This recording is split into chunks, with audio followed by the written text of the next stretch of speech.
Animals know things we don't. They see what we ignore. They hear what we dismiss. And sometimes they sense things we can't comprehend, things we aren't meant to. I learned this the hard way, because if it hadn't been for my cat, Cosmo, I might have never realized what was lurking beneath my house. Until it was too late. Cosmo had always been a basement cat. While most cats preferred windowsills and warm beds, he had an obsession with the basement. It was his territory, his place to explore, hide, and nap. But one day, something changed. He stopped going down there. At first, it was subtle. He hesitated at the top of the stairs, flicking his tail, ears twitching as if he had heard something. Then, within a week, he wouldn't go near the basement door at all. If someone opened it, he would hiss, arch his back, and run away. We thought maybe he had seen a mouse or was just getting older, but then the house itself started to change, and that's when I knew it wasn't just the cat. Something was wrong. It started with small things. Lights in the basement would flicker at odd hours. Doors we swore were closed would be found slightly open in the morning. The air downstairs began to smell stale, damp, and rotten. And then came the noises. At first, I thought it was just the house settling, soft creaks, distant thuds. But as the weeks went by, I realized they were too deliberate. Not random, patterns, faint footsteps, slow and heavy, moving beneath us, a door clicking shut when no one was home. At night, when everything was silent, I could hear it, the sound of breathing, slow, deep, just below the floor, right beneath my room. One evening, after weeks of unease, I finally gathered the courage to go downstairs alone. Cosmo sat at the top of the steps, watching me go, his tail twitching. The deeper I went, the colder it got. That smell, it was worse than ever. I checked every corner of the basement, scanning with my flashlight. Then I noticed something strange. The storage room door, the one we always kept shut, was open, just slightly, like someone had pushed it, then stopped. A slow wave of fear crept up my spine. I took a step closer, then a soft sound from inside, like movement. I reached for the doorknob, and something knocked back. I bolted up the stairs, slamming the basement door behind me. I tried to convince myself it was just the wind, just my imagination. But then, the next morning, my mom found Cosmo frantically scratching himself. Fleas! He was covered in them. We checked the house, but there was only one place infested, the basement. We called exterminators, had the entire place fumigated, assuming that was what had been making Cosmo so terrified. But even after they were gone, he still wouldn't go downstairs. And the noises, they never stopped. A week later, I decided to go down one last time.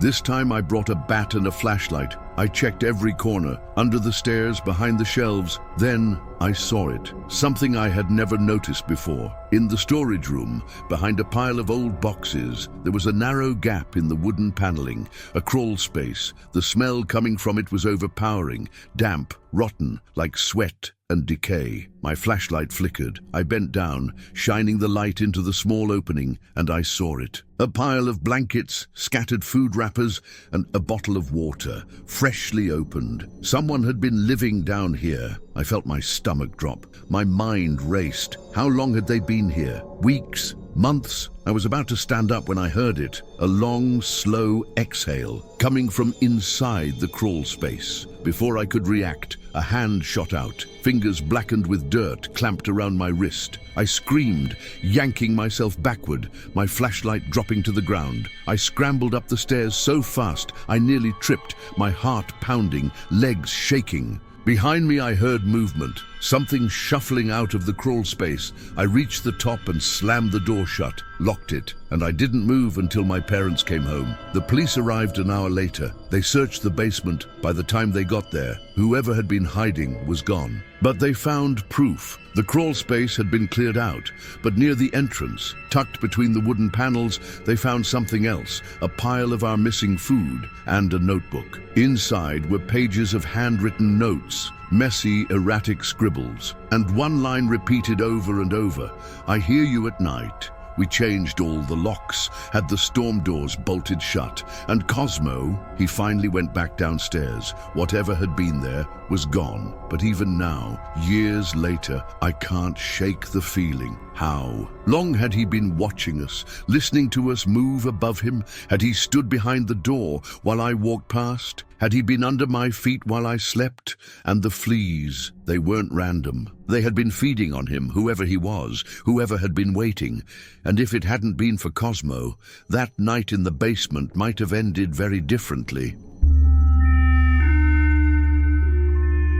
Halloween was always my favorite time of year. Every October, my family turned our basement into a haunted house for the neighborhood. It wasn't anything professional, just a fun setup with spooky decorations, flickering lights, eerie sound, effects, and volunteers dressed as monsters. It was meant to be harmless fun, but one year, something terrifying happened, something we never planned for. And when we realized what was going on, it was already too late. The event had been going for about an hour when he showed up, a man in his 40s, dressed in dark jeans and a heavy coat. He didn't come with kids, didn't seem excited. He barely even reacted when my dad greeted him at the entrance. Instead, he just handed over a small bag of canned food, his donation for the charity drive. "My family will be here later," he said, his voice flat. Then, without another word, he stepped inside. That was the last time anyone remembered seeing him. About 30 minutes later,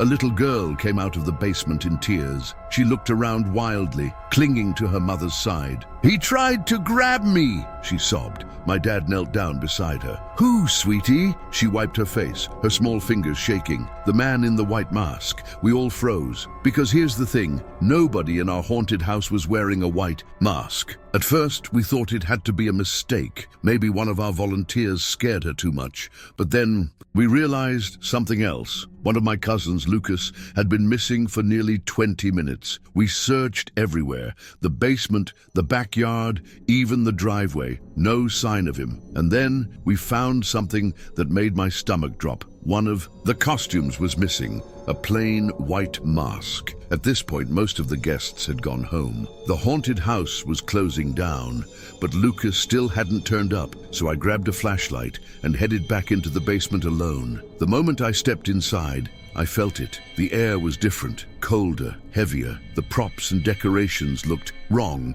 like something had shifted them. A soft mist from the fog machine lingered in the corners. "Lucas." I called. Silence. Then I noticed something that made my breath catch. The closet door, the one the little girl had pointed at, was slightly open. Slowly, I walked toward it, my flashlight shaking in my grip. I reached out and nudged the door open. The closet was empty, but on the walls, there were words scratched into the wood, written over and over in something dark. "I see you. I'm waiting. Don't forget me." And in the corner, folded neatly, was a volunteer costume, Lucas's uniform. I ran upstairs, nearly tripping over myself. My family was gathered in the living room talking about calling the police. Then we heard it. Tap, tap, tap. Soft knocking against the window. My heart stopped. Slowly, I turned, and outside in the darkness of our backyard, a man stood staring in, wearing the white mask. My dad rushed to the front door, but by the time he got outside, the man was gone. We searched the yard, the street, the neighbors' driveways, nothing. But when we went back inside, there was something waiting for us. Sitting on the couch, perfectly placed, was the white mask, and taped to the inside of it, a small piece of paper with a handwritten message. "The haunted house is over, but I'm still here." An hour later, Lucas finally reappeared. He was standing outside on the sidewalk, staring at the house. "I don't remember what happened," he murmured. One second he was helping with the haunted house, and the next, everything went black. The police never found any leads. They never figured out who the man in the white mask was. And the worst part, a month later, when we were packing away decorations, my mum found something inside my closet, a plastic bag. Inside was another identical white mask, and on the inside written in marker, my name. We never did the haunted house again. I never went back into the basement alone, but sometimes late at night, I still hear something softly tapping on my window. When I finally work up the courage to check, nothing is there, but I know the truth. He never really left.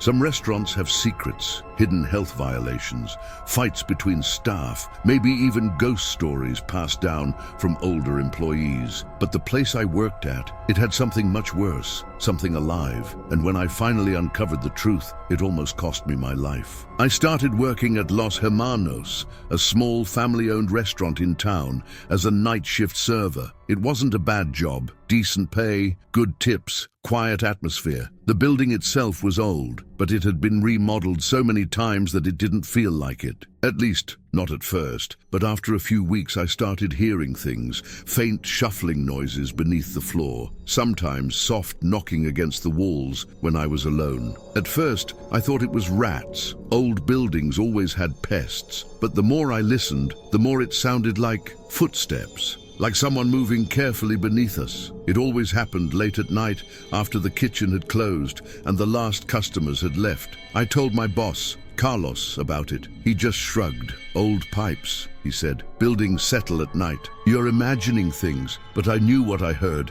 and it wasn't pipes. One night after closing, I stepped outside for a smoke. The parking lot was empty, the streetlights flickering overhead. That's when I noticed something weird. The restaurant was one story, or at least that's what I'd been told. But on the side of the building, near the ground, were windows, half-covered, dirty, barely visible, but definitely basement windows. I stood there, staring. Why would there be basement windows? If the restaurant didn't have a basement, something wasn't right. And I was about to find out exactly how wrong it was. That night, after everyone left, I stayed behind to check the security footage. There was a single camera pointed at the back alley. I fast-forwarded through the last few nights, looking for anything strange.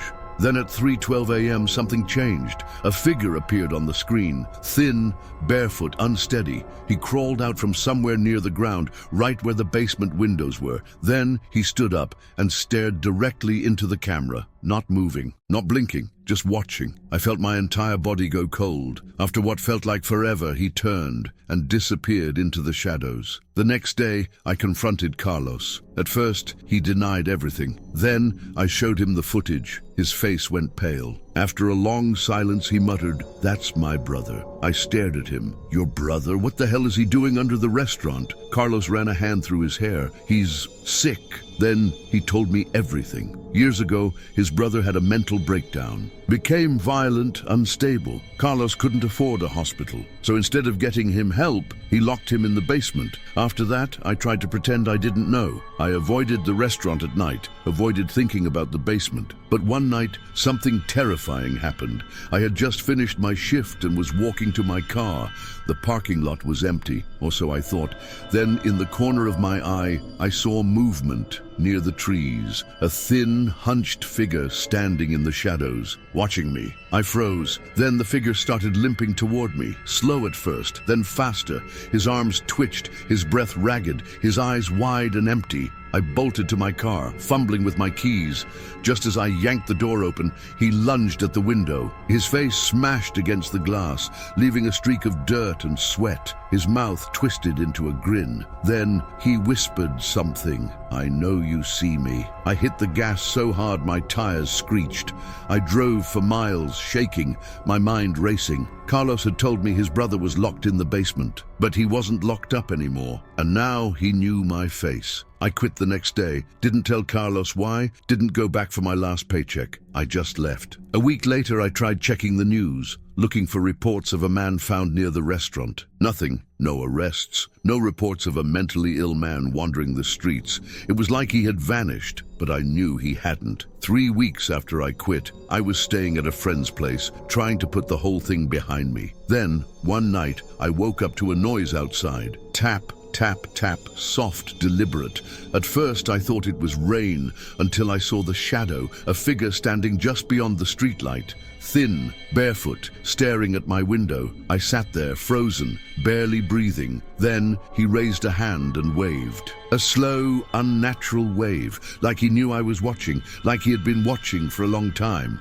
I shut the blinds, and when I looked again, he was gone. I moved to a different city, got a new job, changed my number, but sometimes late at night I still feel it, that prickling sensation, like someone is watching me, like someone is waiting, and deep down, I know he never really left.